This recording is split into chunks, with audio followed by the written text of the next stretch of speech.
ang gaganda niyo dito, kailangan kong maghanda. Yes, at ngayon, imbitahan mo na sila. Yes, eto na nga mga kapuso. Araw-araw po ulit tayong magsasama sa GMA Afternoon Pride. Dahil March 4 na po ang umpisa ng Dragon Lady. Ang kwento ng dragon at kung paano ito swerte. At kung meron ka bang matatanggap na napakalaking swerte pero may kaakibat itong sumpa, tatanggapin mo pa ba yung swerte na yun? Ikaw.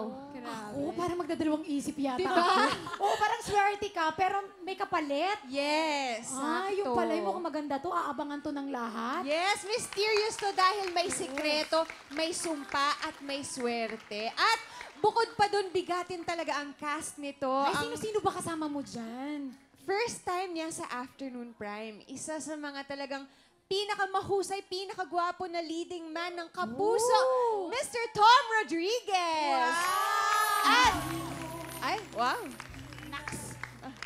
At syempre, kasama din natin dito si E.A. Guzman, Joyce Ching, Diana Zubiri, James Blanco, directed by Paul Santa Ana sa March 4 na po, Mondays to Saturdays after Eat Bulaga sa GMA Afternoon Prime. Sama-sama po tayo araw-araw. Salamat po. Maraming salamat, Nadine Gutierrez! Thank you! Yan, napakaganda mo talaga.